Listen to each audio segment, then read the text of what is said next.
Hey, Ideal Protein Nation.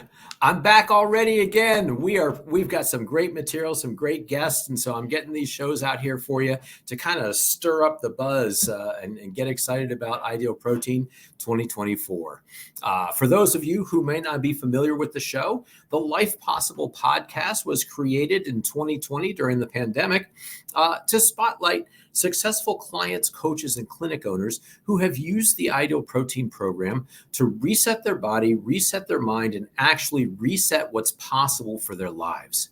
These people are pursuing goals and dreams that they thought were dead and gone.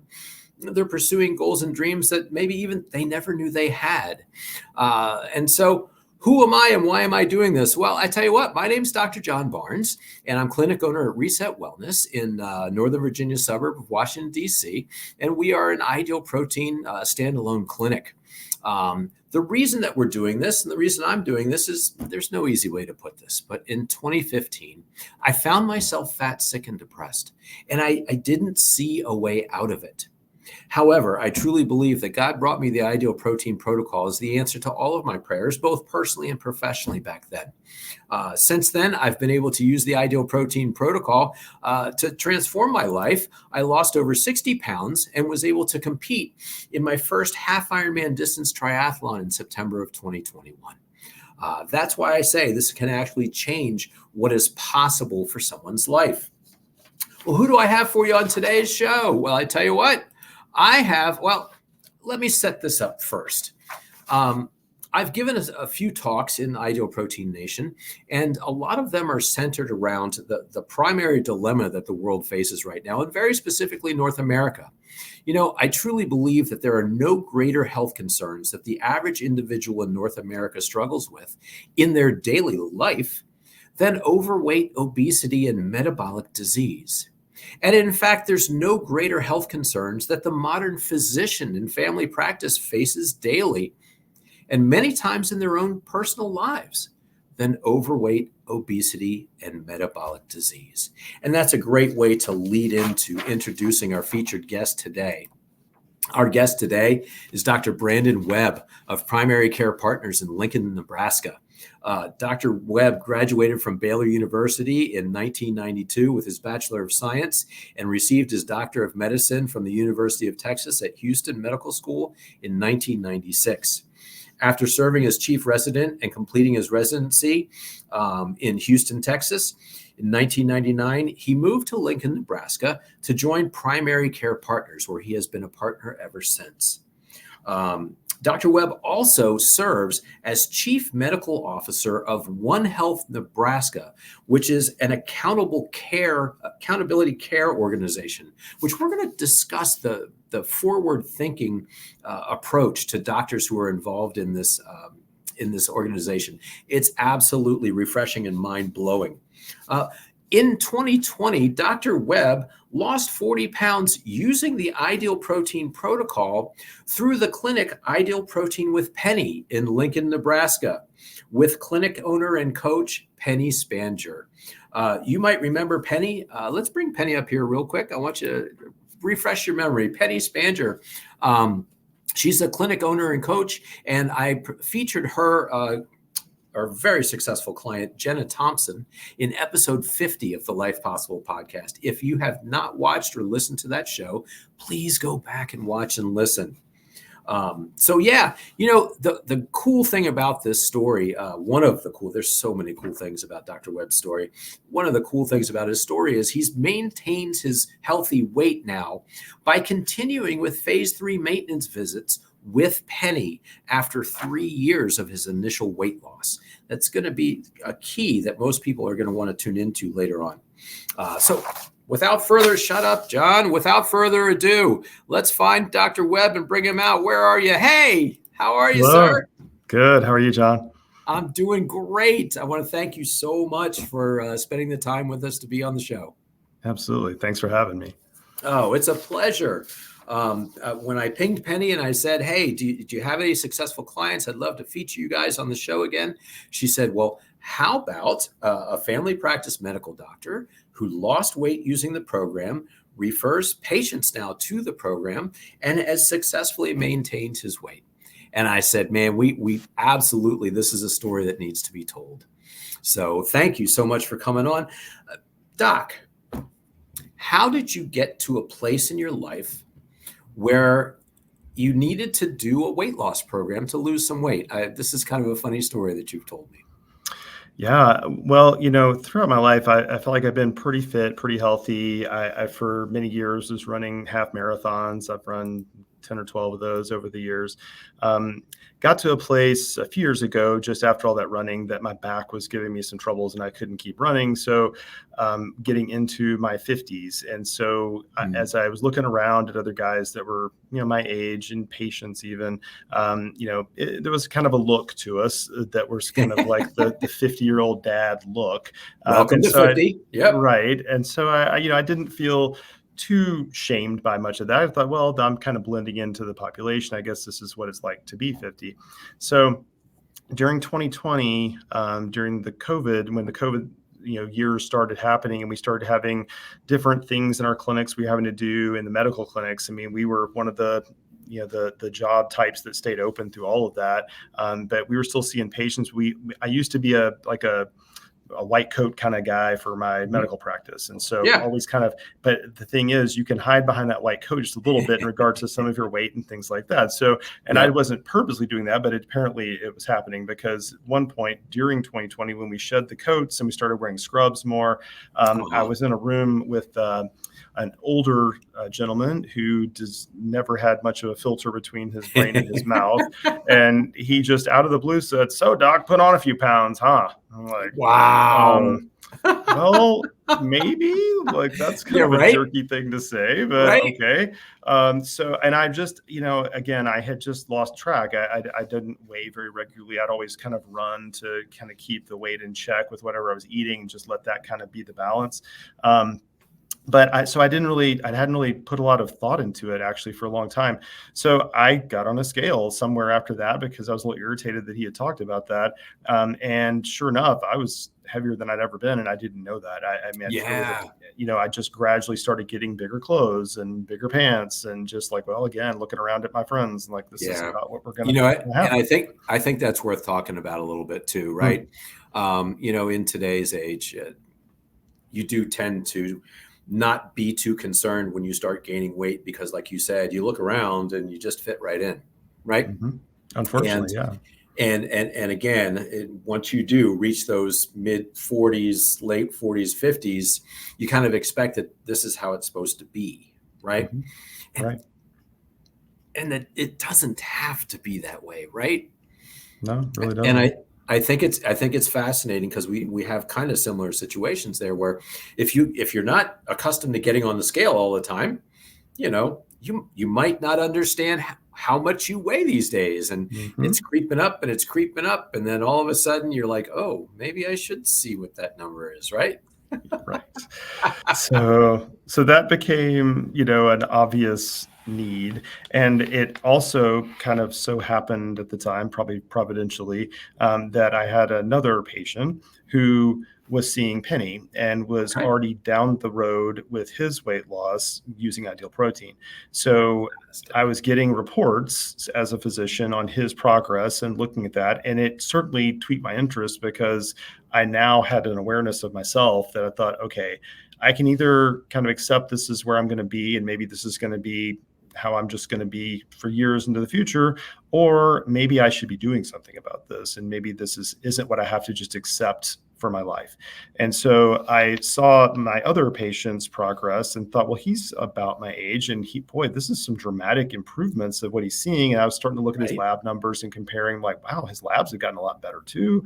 And that's interesting. And I saw him not too long after that as a patient. I kind of asked him a few more questions. And so I started researching the program a little bit just from a scientific side to see medically, would it be something I would want to do for myself that I could like understand the concepts of it from a medical standpoint, and that it makes sense about why it would work, and would it be sustainable? Because I've had a lot of people do a lot of different weight loss things over the years, and a lot of times they didn't seem sustainable. They would bounce back once they got through the initial fervor of the plan, and then they were just where they started again. So I did the research about that and reached out to Penny and started getting some more information and Yeah. started to become convinced of the idea, at least the concept. Right.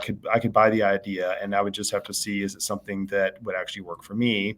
And again, I could see I had a patient that it was working for, so I thought, okay, I've got that guy to think about.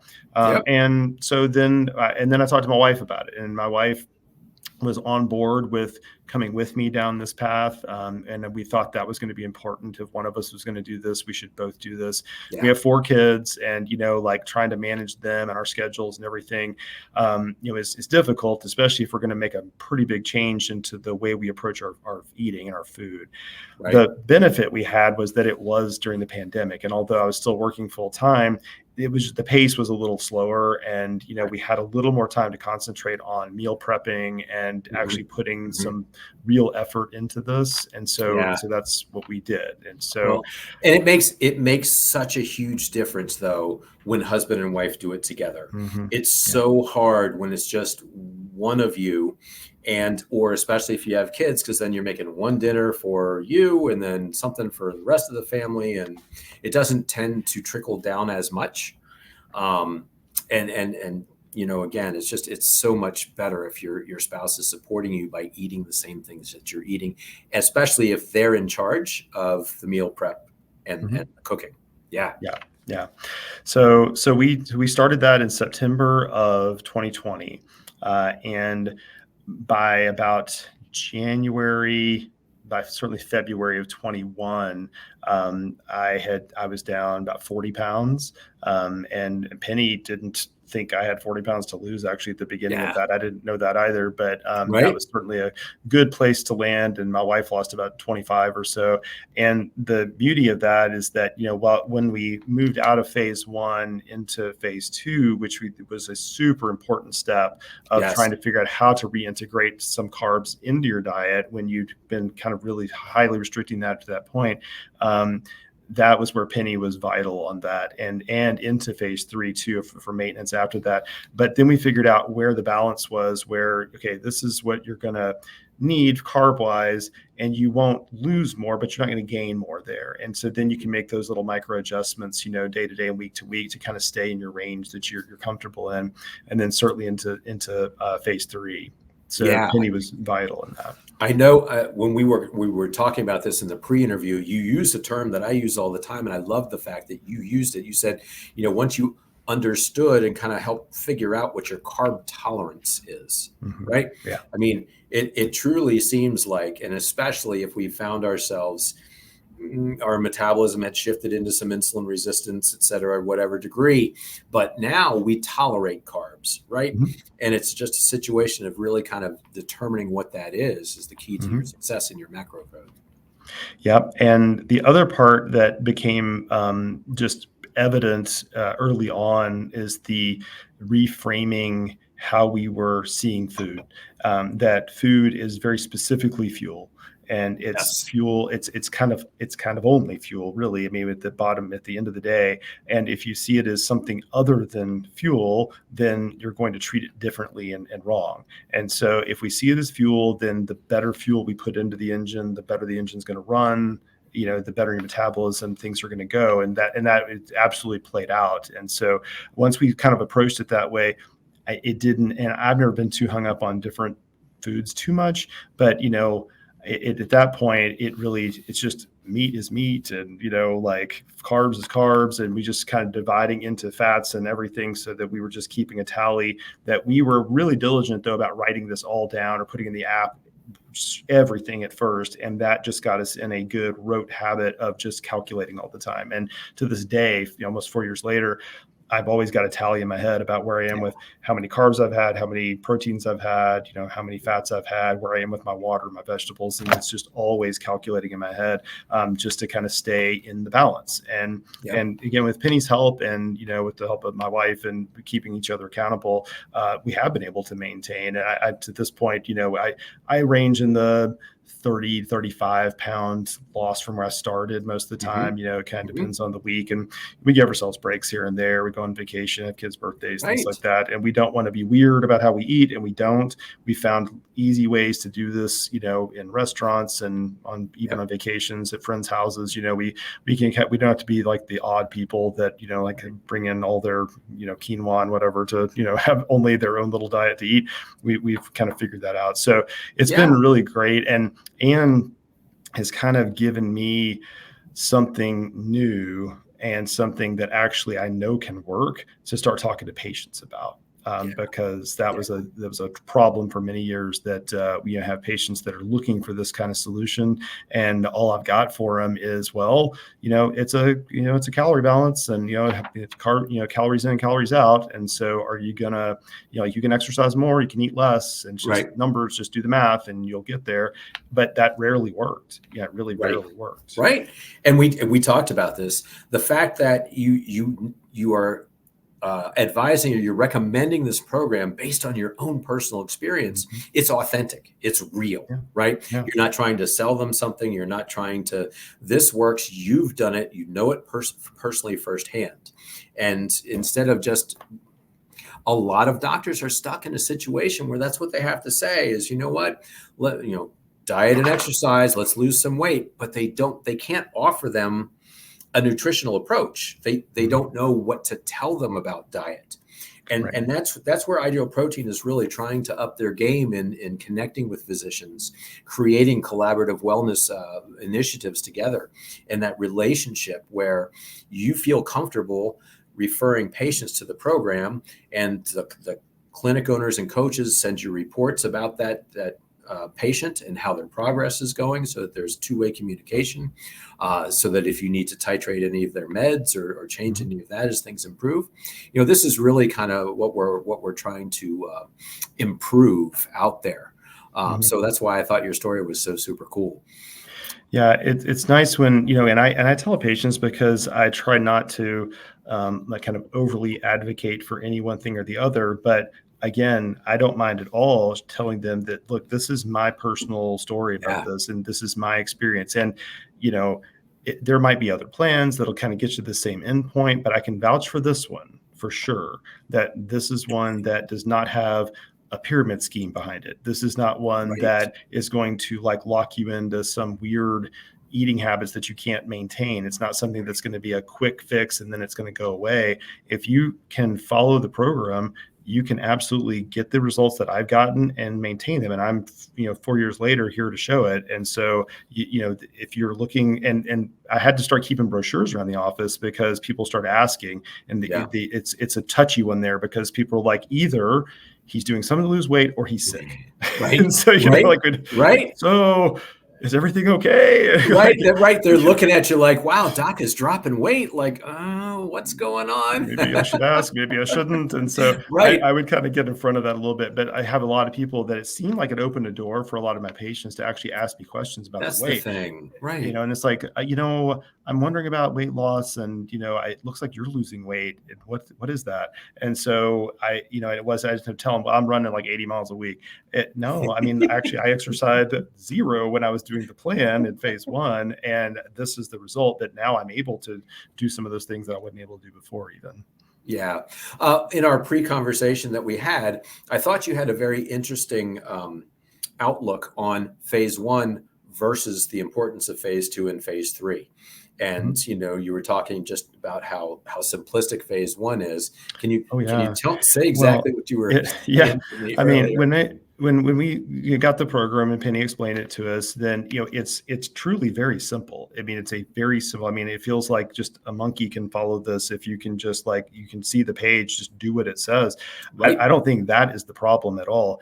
Losing the weight, I think anybody can do it. If they are committed to eating off the page, basically, if you're committed to doing what is right there, then you will not help but lose weight. Because and again, from the scientific side, as I explained to patients, if your body's looking for carbohydrates to be your primary fuel, and you restrict that fuel, it's going to get calories from somewhere else. And so plan 2 is fat. And so it's going to find your fat, burn that. You're going to become a fat burning factory at that point.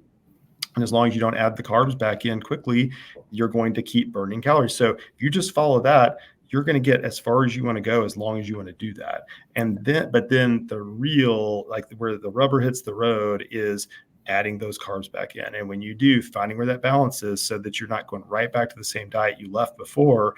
Although I would say, and Penny certainly coached us on this a lot, it doesn't feel right, at this point when I eat a lot of carbs, if I ever do, if it ever happens, then it just doesn't feel normal anymore. And so most people, I think, when they get past phase 1, it just doesn't feel right. Even just the start of the carbs, just like, I don't know about this. And like, no, you need to get out of ketosis now, get on to just, your kind of routine you're going to get into. But that's where the challenge hits. And that's where the importance of the coaching comes in, and the value that we've seen to the coaching ongoing, to the point you made earlier, that we still go and see Penny certainly once a month, and sometimes a little sooner. If we're starting to feel like we need a little more attention, we know we're getting into some trips and things we're going to do, we're going to talk to her about that so we can just get some good tricks and tips and just ways to manage what's in front of us. So kind of anticipating, what's coming.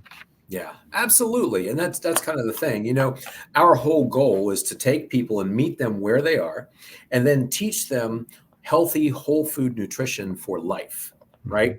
But as one of my two of my favorite people that I've had on the show, one says, we didn't get that way just because we like a little pizza. It's more because of what we were using pizza for. Right. Mm-hmm. Which we addressed. Not as much fuel, maybe a reward, maybe comfort, maybe what have you. Right. Mm-hmm. So addressing some of those factors. However, also, pizza has to have a place in a healthy relationship with food. It's just, where is that place? Right. It's not, every Wednesday night and Thursday, if we don't have anything, we got to order out. It's, hey, we are at an incredible Italian restaurant that's got the best pizza in the state of New Jersey, which I had, I think, last month. And that was appropriate for me. Mm-hmm. But to do that all the time does not feel good or feel right, like you said. Right. Yeah. So a lot of coaching, down the road. And, but the nice thing is that when I have referred people, I have the confidence that I know how it worked for me. And then those people come back and they're proud of what they've been able to do. They've trusted me for many years. I've been doing this for 25 years in Lincoln. I have a lot of these patients that I see like 4 generations of those families. And so there's a high level of trust, which means I'm not going to put that trust on the line for something I don't really believe in. 100%. And so I'm confidently able to advise the program.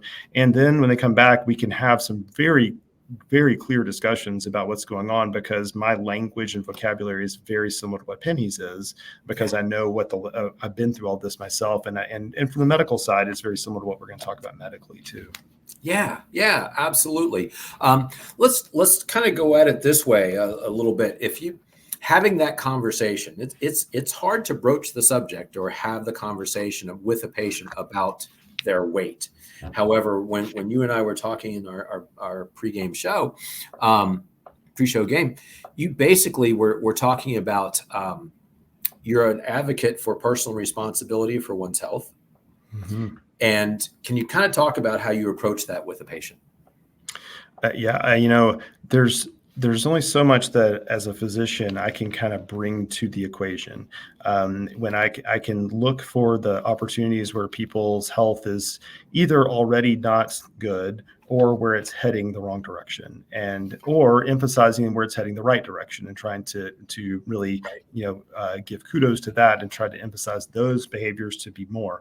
And so as we look at these things, I, as a physician, I can train a person about coaching them on what their proper things are, their levers they can pull without me, and just show them where they are in regard to diet, appropriate plan on how you're going to eat, appropriate exercise, lifestyle habits that are appropriate, screening tests that are right to do, so we can kind of stay out of the woods down the road. Or I can provide more where I'm doing the heavy lifting. So I have to use a medication, and now I have to manage that medication, and I have to manage the outcomes of that and the side effects and the interactions of that. And there's certainly a role for that. And, and I have, certainly prescribed a lot of medicines to people for different things, and nobody gets out of this thing alive. And so we're all going to have some bumps along the road. If we can help people, though, to have the longest, smoothest road that we can, meaning the best quantity of life and the best quality of life as we go, then I've done the job as best as I can do. And in as much as I can show a person how to do that for themselves, it's the old teach a person to fish, thing, as opposed to just giving them the fish. And so we try to do that. And then as they have the tools, either they'll use them or they won't. And some won't, and they're going to rely on me pretty heavily. And so, and I don't mind if I know that some of the population is just going to be this way, but I really try to tell people that we're going to make it a little bit uncomfortable for you to be unhealthy around here. Like if you're going to keep coming to my office, I'm going to keep nudging you in ways that you're going to feel just a little bit uncomfortable if you're coming in here overweight, high blood pressure, diabetes out of control, you're smoking to the point where having to deal with your breathing and all that. So, I'm going to try to keep you healthy, almost despite yourself or in cooperation. And it's easier when we do this in cooperation. Well, and I love that what you had said before was, you're in a situation now where you can write your own prescription. We can do this with medications, or we can do this with lifestyle factors, and this is the crossroad, right? Yeah. It's kind of it's been kind of an adage that, like write a prescription for exercise, write a prescription for diet, like for physicians to literally do that, to write that on a piece of paper, give it to them as a prescription. And that is true. But if you don't have anything really to back that up with, to actually say like, that's kind of like a showpiece, but if you actually say, look, I am prescribing for you diet, and here's a brochure you need to read, because this is the way that this is I have worked, and it worked for me. And again, if you find another version of this with a different program that works similarly and gets you these same outcomes, I mean, hooray, good for you. We're trying to all get to the same endpoints here. But again, I know at least one that works really well, and that I've been able to maintain with, that get where I got and maintain with. And I still do. I've got I'll show you here. I've got my popcorn snacks right here on my desk right now. That's my afternoon snack, and so I still buy food because it's good. I like it. It fulfills the things I need without getting junky stuff in my body still. Right. 100%. Absolutely. That's fantastic. And again, we also talked about too, like, this is not just about weight loss, right? To us, this is actually also about metabolic health. And when we consider metabolic health, it's defined actually as the opposite of having metabolic syndrome, right? And again, this is something that you're dealing with on an absolute daily basis with a very large portion of your patients, the 5 factors of metabolic health. And if we look at these real quick, I just want to run through these. I've used these in different shows before, but these are the 5 generally accepted factors that either define metabolic health, or if you have 3 or more of these, define metabolic syndrome. Correct? That's right. True. So, waist circumference, blood pressure, fasting blood glucose, triglycerides, and HDL. And interestingly enough, as clinic owners and coaches, we see these things change all the time. And now as a doctor, a family physician who is referring patients and has patients doing the program, I'm sure that you're seeing this too. Right? Yeah, we definitely are. And I've had people that, and just because I refer a fair number of people, giving them options certainly, but showing them this as an option. A lot of people will go here when we are dealing with either these direct issues or the secondary issues that come from the metabolic syndromes. What I'm talking about there is when people start getting into having actual diabetes or actual hypertension, or kind of a little farther down the road, a lot of the arthritic stuff in the lower extremities. When you have hip and knee arthritis, you're just carrying so much weight around that you're just bearing down on those joints so much, so long. So we see lots of joint replacements over time. And, those are things that are likely preventable. And some people with low back pain, just because the way their bodies are shaped and it's pulling them gravity wise in a bad way. There's a lot of health issues that are, the core is right here. Yeah. And so if you can get these right, then you hit that first domino domino and a lot of other ones fall. And so this is key. And so I've had patients like who were outright diabetic. I've had a certain lady comes to mind I just saw recently. And she came in after years of kind of being on a little bit of a fence with her blood sugars and her blood pressures, and started getting on some medications for blood pressure. And then eventually had to kind of have the come to Jesus with her about diabetes and saying, look, you're last 3 months, you are fully diabetic and you're not in good control. And so whatever you're doing isn't working. And whatever I've told you to do, either you're not doing it or it's just not working for you. So we're at a branch point here. And so either you can try some new thing that you're not doing now, or we can start going heavier into these medications. And so fortunately for this particular person, she was now interested in, I don't really want to take medicines, but what else is there I can do? And by that time, I'd come to the knowledge of the Ideal Protein Program, and I referred to Penny. And so sure enough, we were 3 or 6 months certainly down the road, started seeing her hemoglobin A1Cs, which is the 3-month measurement of blood sugars, dropping into a pre-diabetic place and eventually into a non-pre-diabetic place. Eventually, she lost probably the neighborhood of 40 or 50 pounds. She got off of blood pressure medications. So, it was a really great success story of like, look, and now you have a plan that you have full control over. You don't need me for this. You don't need me for prescribing things. I definitely want to be some accountability to you because I can show you numbers through labs and kind of coach you about what this means and what the outcomes could be that are bad if we go down that other path. And for the most part, she stayed in a pretty good way. Although I did see her recently and she kind of got off the wagon a little bit. But the first thing she said was not, let me have some medications, give me a prescription for Ozempic, any of that. She's like, I know what I need to do. I got the appointment with Penny already scheduled next week. And I'm like, okay, that's good. So that's the right lever you can pull. If all that doesn't get there, we'll add more to that. But we're carrying something together. If you can carry more of it, I'll carry less of it. If you don't want to carry it, I'll take on more weight. But that means more prescriptions and more visits with me and stuff. And as much as I like seeing my patients, they don't like seeing me for those reasons. I like seeing them for once a year for just a routine physical, not necessarily for managing a lot of catastrophic stuff that's happening. Absolutely. I love that analogy of carrying the weight together, and you can have more, I can have more. Oh, that's absolutely fantastic. Well, and here's the thing too. So you shared with me this concept of an accountability care organization. And One Health Nebraska is, you are chief medical officer of One Health Nebraska, which is one of these accountable care organizations. Can you explain this to us? Because to me, this is the biggest breath of fresh air that I've ever had in thinking about the way medicine is heading. Sure. So this, about 10 years ago, this is one of these weird moments where the federal government got something probably pretty right. But it was for a selfish reason. They were trying to not spend as much money on healthcare. And so that's fine. As a taxpayer, I certainly like that. But what they were looking to do is seeing if they could organize physician groups together who were like-minded in the idea of trying to keep the quality of patients' care very high and getting the cost of the patient's care lower.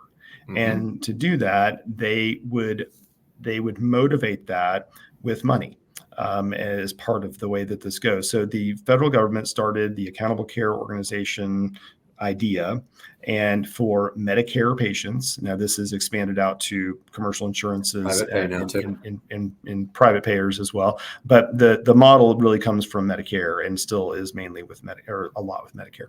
So what they would do is if you could get a group of practices that had at least 5,000 patients among the groups, you put them together, and then there'll be measurements in regard to the quality of the care being given. And there's a number of metrics about that, which would include things like blood pressure control, diabetes control, prevention screenings for things like colon cancer, breast cancer, certain immunizations, some things within diabetes to try to make sure that, people are getting eye exams and things like that. Stuff that's going to basically what's going to cost the insurance company a lot of money if those things are not well taken care of. And then on the other side of that, they know the budget that this population should cost. And so if you can come under that budget of where the government says this is what we think it's going to cost to take care of this group of 5,000 or more patients, we will share the savings that's created out of the good work that you're going to do to keep these people healthier, keep them out of hospitals and emergency rooms, and keep their drug costs down, even wherever it's going to come from. If the savings is coming into that budget, we'll share it with you. So, and with some of the arrangements, which we're in also, there is a downside risk piece to that, so that if we did go over budget, then we would owe that money back to the entity, like the government, like for Medicare, for Center for Medicare Services. So, so that's like the motivator right there. There's a carrot and there's a bit of a stick to that. And so we felt pretty good about the idea that we did good work for our patients, and so we thought that we could maybe win in an arrangement like that. But what this does is put front and center that quality part. And so if our patients are having less metabolic syndrome, then we are going to win at this game more time than not. Yes, you are. And so now what we've seen we've now been in arrangements like this for 8 years. And in doing that, the last reportable data, which is all publicly reported, so I'm not speaking out of turn or telling you any kind of private information here. This is all on public websites, public use file for Medicare. The One Health Nebraska Accountable Care Organization, which is 11 clinics in our area here, which takes care of about 10,000 or so of our patients between our practices. In 2022, we had, out of a quality rating of up to 100, we were at 93, which is a very high rating. And so, and the cost savings that we had out of that group was $9.4 million under budget just for that group of patients. Wow. So with that, the Accountable Care Organization receives 50% of that savings. So we got a check for $4.7 million last year, which we turned around and distributed right back out to those clinics so they can take more better care of these sets of patients and try to get better outcomes. So what happens over time is if you keep your patient population healthy, and again, we've been doing this now for 8 years, those healthy people, even though they have certain an age and gender and certain risks that's going to make the budget look a certain way, they're going to well underspend that budget because they're going to stay healthier. They're going to get that outcome we're looking for of a better quality of life with a better quantity of life. And so now we don't hardly have to try too hard. We do, but we, to keep these people healthy, they kind of understand what that takes. And so our clinics are very motivated for that too. There's a monetary outcome. You also feel like you're doing the right thing for your patients, because I can very transparently tell my patients, my Medicare patients at least, here's how I get paid. I'd have no problem telling you that. We still get paid a little bit on fee for service, but actually not as much as we used to. We take a lot more on the side of, nobody's getting paid for that. Barely anything. But we will bet on ourselves that we can keep you healthy and keep that cost down. And when we do that, we'll win and you'll win. And so it's one of those things where, look, when you do well, I do well. As a patient, when you do well, with your health and it stays really good and you're not having to go to hospitals and emergency rooms and have to do a lot of other care, then I'm going to do well, even financially. And I certainly feel good about that. And I can be very honest with you that we are motivated by the same goals out there. So this has been a real revelation. Our ACO, it's not huge. We're an average size ACO in the country. Okay. Some of these are owned by really large hospital systems, just hundreds of thousands of lives in those. So because there is money to be made, and whenever that happens, you're going to get a lot of people that are going to find their way to that. But of the 482 ACOs, only 11 were in the top 10% for both quality and cost savings, and we were in that group. And of that, we were number 6. So we've really done a really nice thing that we are perpetuating, and we're about to sign a new contract for the next 5 years to do this with Medicare longer. And we've now found commercial contracts that do the same type of thing, because those commercial companies are understanding that they can save money and have their patients have a better experience if they want to participate, and if they want to help fund the value things that we do as clinics to kind of get to those goals. Absolutely. Well, I can't see that anybody's going to have a problem with doctors getting reimbursed for creating better quality of care that improves health and prevents medical problems, just like it talks about, right? We keep seeing these statistics on the cost of obesity, the cost of diabetes, cost of heart disease, and all of that. And, trying to figure out ways to bring that down. This seems like an amazing approach to that. Oh, it's huge too. The cost part, I was on a call just earlier today with one of our commercial contracts, just trying to go over like where the costs are coming and where the savings are coming and things like that, and the quality is. And one thing that is notable, and it's happening in all of our lines of business for the Accountable Care Organization, the drug costs are just going up just astronomically. And a lot of it is the injectable diabetes drugs and weight loss drugs. They are so expensive. And, and I, certainly I can provide those to people, but boy, for a cost that is actually, when you look at the cost of, let's say, just looking at a year-long cost of doing Ideal Protein, if you put that money together and then you look at a year-long cost of buying Ozempic, let's say, it is a drop in the bucket of what you have spent, if you're paying cash, at least, of what you spent on Ozempic. And it's not, that Ozempic is not sustainable. I mean, as soon as you stop taking it, you're right back where you started, and you didn't really learn anything about that. You learned how to give yourself a shot once a week.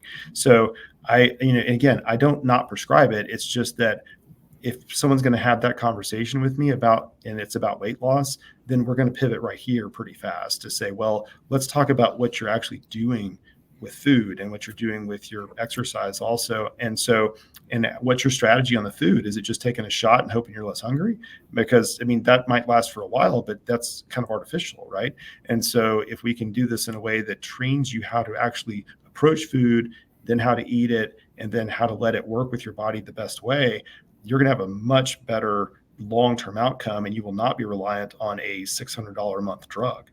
And so that's, to me, is a much better solution for that. And some people want a short-term fix, and I can lead the horse to water there. Right. Other people, when they kind of hear, and then you pair that with the story of like, look, I was where you were. I wanted to lose some weight. I got you there.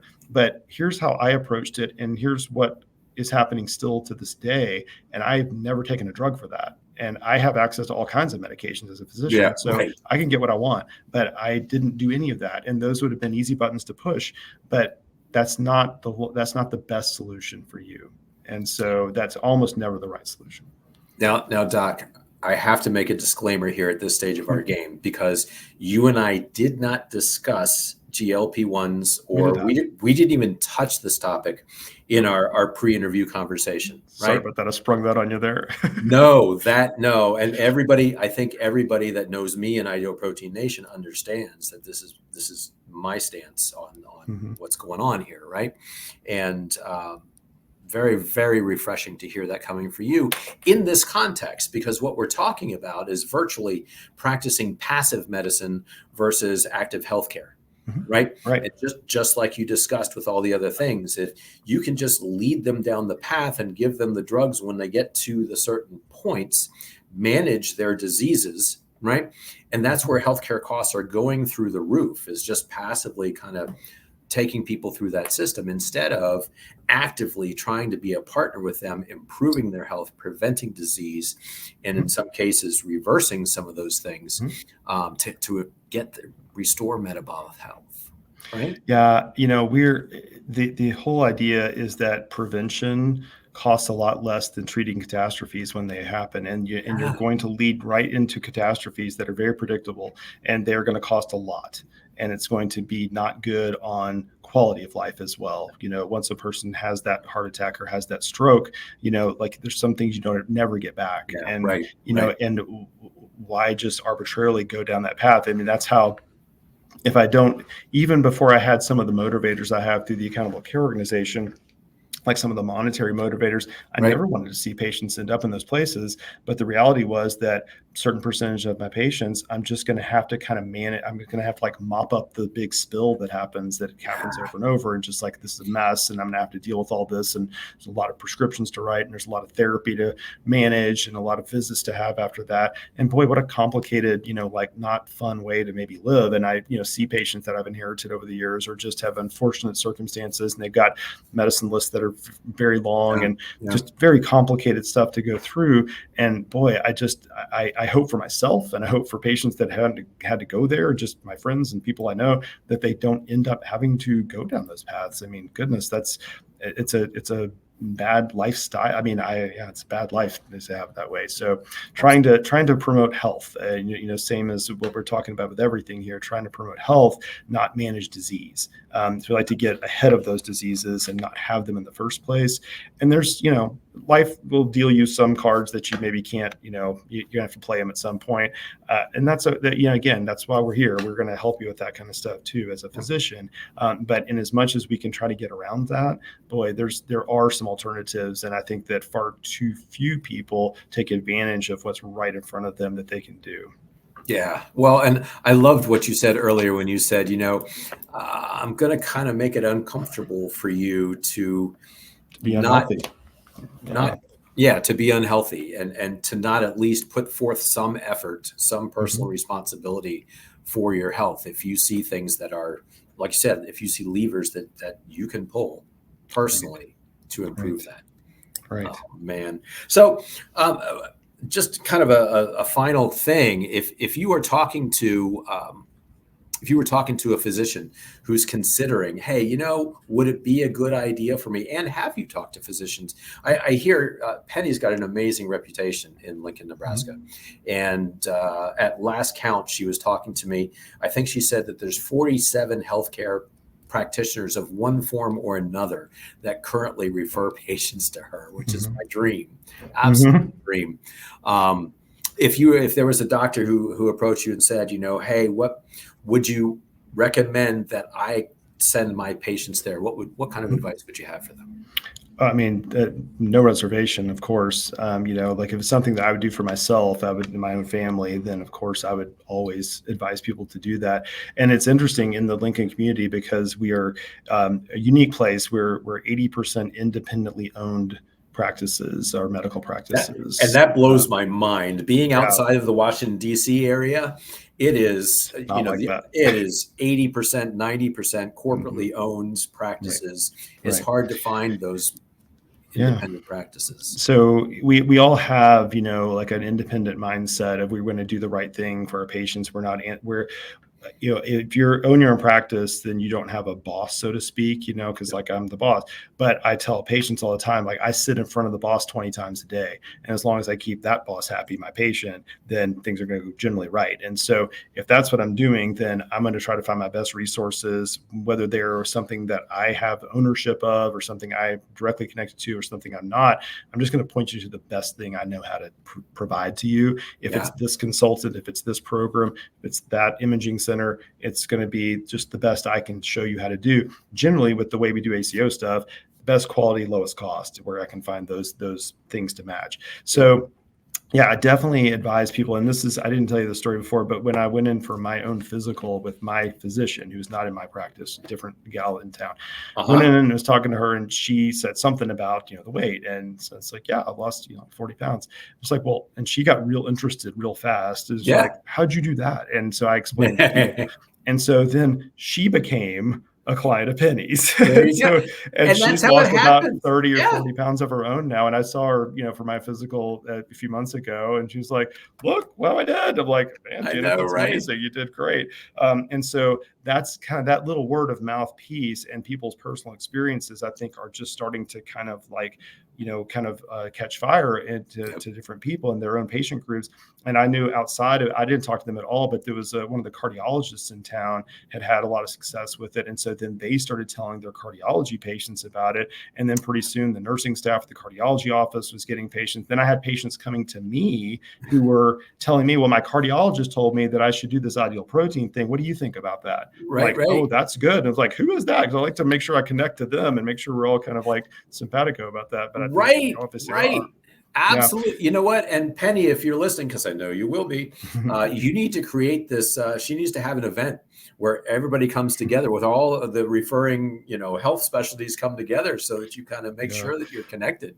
She's talked about that. And when we were talking about where we might do something like that, we figured we might need to go to Memorial Stadium here in Lincoln, which holds 90,000 because we need so many people are going to be in that map and web of people that kind of are part of all this now. So. Oh, it's fantastic. Well, again, I just can't imagine the health of Lincoln, Nebraska. When we're looking at a map of obesity and metabolic disease in the country, there's going to be a bright spot right there. We hope so. We sure hope so. Well, Dr. Webb, thank you so much for being on the show. Did we not, is there anything that we missed? Is there anything that you wanted to talk about that we did? I think we covered most of our bases. Yeah, no, I think so. I Yeah, think, the personal story of my own, and then the translation of that to just, then my family, to then my patient group, and then to the larger group of, like groups of patients in Lincoln, and then to just the bigger idea of keeping our region healthy and ultimately our country healthy. right. Like it starts with kind of one drop in the water, and the ripples start going out like that. And we've definitely starting to see it happen. I mean, we have a lot of work we can still do, but it's nice to have a great option. And it's also nice to have a lot of people rowing the same way, at least in our area. And, when people feel like it's really, they found something really good, then it goes from being something that is, you feel like you're having to sell an idea to anybody about something, to something that you can just easily have a conversation about, because you're not selling or trying to Right. evangelize on something. If it's just like, why this just works, like this is not an awkward conversation even to have. And Yeah. so I love that about it, because that's certainly we've ended up on it. Yeah, absolutely. Well, again, thank you so much, Dr. Webb. I truly appreciate your time and everything that you've said today. I want you to hang out backstage so that we can talk a little bit after the show. Got some ideas and concepts. Yeah, thank you so much. Thank you. Appreciate it, John. All right, Ideal Protein Nation, another amazing episode in the books. What's some great advice from a family physician?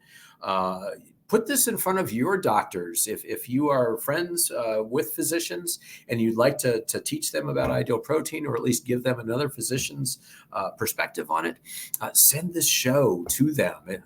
Our show, Life Possible Podcast, is on YouTube in video form. It's on Facebook in video form. And then the audio is available anywhere where audio podcasts are sold, are hosted. We are on iTunes and Spotify, among Google Podcasts, all kinds of things. So please like, subscribe, send out, share the show. And until I see you again, keep reaching for your life possible.